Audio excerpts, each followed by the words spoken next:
Donc je m'appelle Lucie Chanet et je suis au pôle ravitaillement pour la 30e édition. Voilà. Donc qu'est-ce que tu fais pendant l'année? Alors moi, ce que je fais, c'est que je dois prévoir les quantités, ce genre de choses, des différents points de ravitaillement. Essayer de voir s'il y a des partenariats aussi avec, comme la dernière avec Apurna, ce genre de choses. Et aussi, cours d'année, je travaille avec Tim, Margot, Jonas et Charles, avec le projet Trimersu. Et donc pendant le week-end, ça se passe comment pour toi? C'est de la course, c'est-à-dire que vu que les points de ravitaillement sont très très éloignés l'un de l'autre, je dois faire que des allers-retours à chaque fois entre différents points et surtout veiller à ce qu'il n'y ait pas de disparité entre différents points de ravitaillement. D'accord. Et quelles sont les relations extérieures de ton pôle avec des organismes extérieurs du coup? On a des partenaires avec Isostar qui va nous fournir donc, des gourdes, des barres de céréales, ce genre de choses qui va nous permettre donc, de ravitailler les athlètes.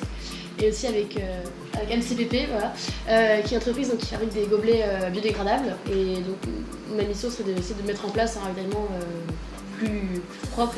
Et donc qu'est-ce que tu préfères dans ton pôle? Qu'est-ce que tu aimes le moins dans ton pôle? Alors ce que j'aime bien c'est que je travaille seule, enfin ça peut l'air un peu bizarre mais au moins je sais que je me fais confiance, je fais mon travail moi-même. Et ce que j'aime bien surtout aussi c'est qu'on est vraiment au cœur de la course. Après ce que j'aime le moins c'est le fait qu'on se reçoit plein de verres d'eau dans la tête pendant la course, mais ça c'est les bénévoles qui verront ça. Et donc qu'est-ce que, en fait, ta touche personnelle à ton pôle, qu'est-ce que tu apportes pour toi cette année? J'apporte la bonne humeur. Du coup pourquoi avoir choisi ce pôle? Parce qu'en fait je fais des courses à côté, des courses à pied et je sais très bien que je voulais vraiment faire quelque chose en rapport avec la course à pied.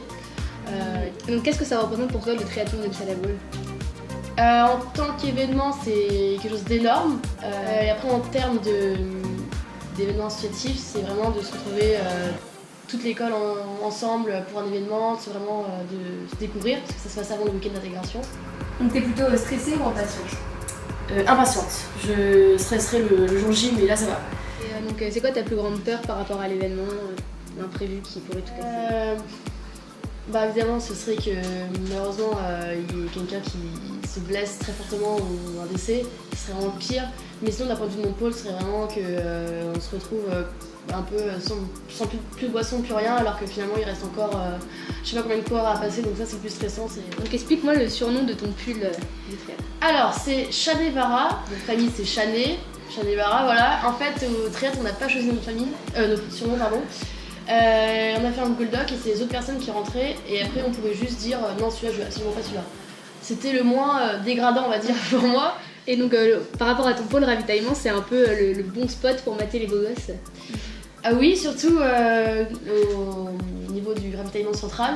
Donc là, il y a tous les coureurs qui ont fini la natation qui vont manger torse nu. Donc là, oui, c'est vraiment un bon spot pour mater les beaux coureurs, oui.